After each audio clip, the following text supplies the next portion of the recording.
Dash dash dash. The danger that once seemed like a thrill began to twist into something heavier, pressing down on every step Patty took. Her lover, once eager and daring, now carried unease in his eyes. He began questioning whether they could continue, whether the risk outweighed the desire. His hesitation struck her like betrayal, for she had given herself so completely, and to feel him pulling away lit a storm inside her. She pleaded, then demanded, and when words failed, she clung to him with desperation, refusing to let him slip away. What had begun as passion was now transforming into an obsession that ruled her every thought. She told herself she could not lose him, that without his touch, her life would collapse back into the cold void of her husband's control. That fear drove her to darker places, places she had once thought herself incapable of going.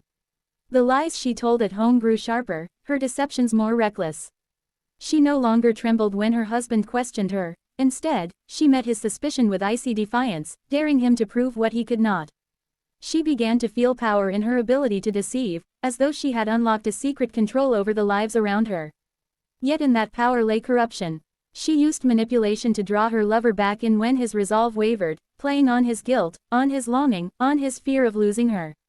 Every word was carefully chosen to bind him tighter, and when persuasion wasn't enough, she wielded threats cloaked in tenderness, reminding him of secrets that could ruin them both. The woman who once craved only affection was changing into someone unrecognizable, even to herself. The affair was no longer simply an escape, it was her weapon, her shield, her means of survival against the world closing in around her. Her heart no longer fluttered with innocence but beat with a dangerous rhythm, as though it had absorbed the poison of deceit. She convinced herself that her actions were justified, that betrayal was her right after years of neglect, that cruelty was necessary when love was threatened. In that justification, she allowed herself to step across boundaries she once thought sacred. Her husband's suspicions hardened into rage, and the air in their home was thick with hostility. He demanded answers, but Patty offered none. She looked at him not with fear but with contempt, as though his authority over her had vanished. The more he pressed, the more she hardened. In her mind, she had already broken free from his control, even if she still wore his name. All that mattered was protecting her secret world, her forbidden bond, and she was willing to wound anyone who threatened it. Her husband was no longer just a rival for control of her life, he became an enemy she despised, a man she resented so deeply that she began to wish his ruin. As the days darkened, the woman who once whispered love now whispered lies without hesitation. She was no longer simply unfaithful, she was consumed by betrayal, reshaped into someone who found strength in deception and power in destruction. What began as passion had become a shadow that stretched long across her life, and in her obsession, she could not see that the shadow was swallowing her whole. Patty soon discovered that the thrill of secrecy carried as much danger as it did sweetness. The more time she spent in the embrace of her lover, the more careful she needed to be in her daily life. She crafted lies with precision, claiming to visit neighbors or attend to errands, while every step was calculated to conceal where her true hours went. Her lover, emboldened by the passion they shared, pressed her for more time, longer moments, deeper commitments. She promised what she could, whispering vows of devotion, but her heart knew the delicate balance could collapse at any moment. Every stolen kiss left a trace of risk, every hurried departure carried the possibility of discovery. The intoxicating taste of love was laced with the bitterness of fear, yet neither of them was willing to sever what bound them. Her husband was no fool, and though she played her role with practiced grace, he sensed the shifting tides. His eyes lingered longer, his questions became sharper, and his tone grew edged with suspicion. What once had been cold indifference turned into vigilant watchfulness. He began demanding to know her whereabouts, asking who she had spoken to, inspecting the details of her days with relentless scrutiny. The pressure of his suspicions bore down on her, but instead of pulling away from danger, Patty only clung more desperately to her affair. The more her husband tried to corner her, the more she sought refuge in the arms of the man who offered her tenderness. Love and deception became twin fires that fueled her resolve, and with each act of betrayal, she grew bolder. Still, whispers in the town began to circulate. Neighbors noticed the unusual glow in her face, the lightness in her step, the hurried returns from mysterious errands. Though no one spoke openly, the unspoken questions passed between them like silent accusations. Patty could feel eyes following her, could hear the unvoiced suspicions gathering around her name. But instead of fear leading her to caution, it only deepened her defiance. She began to convince herself that no one would dare confront her directly, that her marriage and her position would shield her. What she underestimated was the silent accumulation of doubt in the mind of her husband. As the weeks passed, arguments erupted within their home. He accused without evidence, she denied with practiced poise, and their voices clashed in the stillness of night. The air grew thick with tension, every conversation layered with mistrust.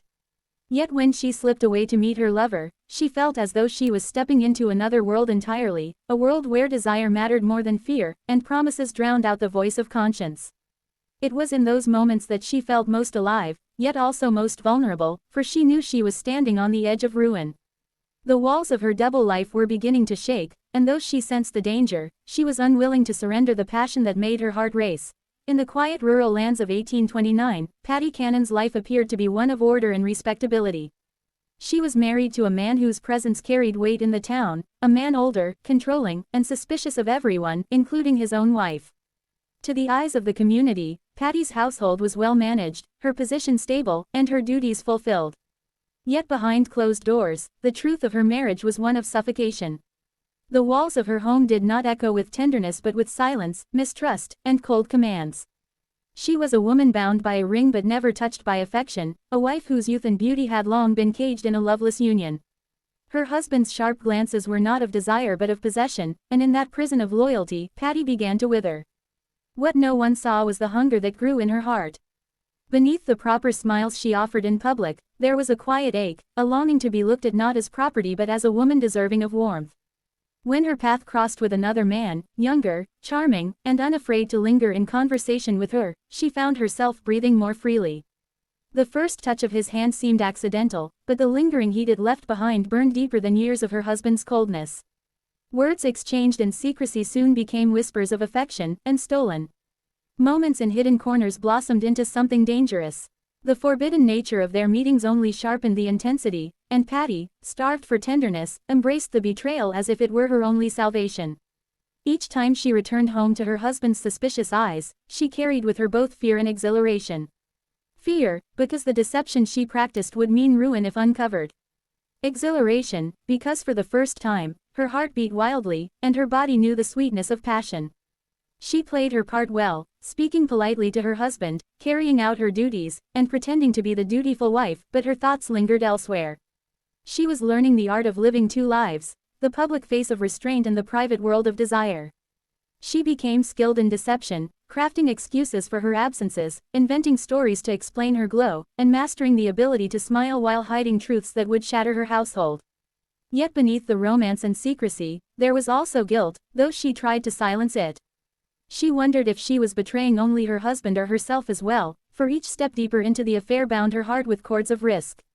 She knew that the path she had chosen could not remain hidden forever, but the taste of freedom was too intoxicating to surrender.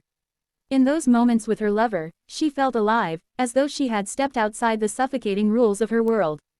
It was not simply rebellion against her husband but rebellion against the emptiness of her life. With each meeting, the distance between duty and desire widened, and she crossed that divide willingly, blind to the storm it would unleash.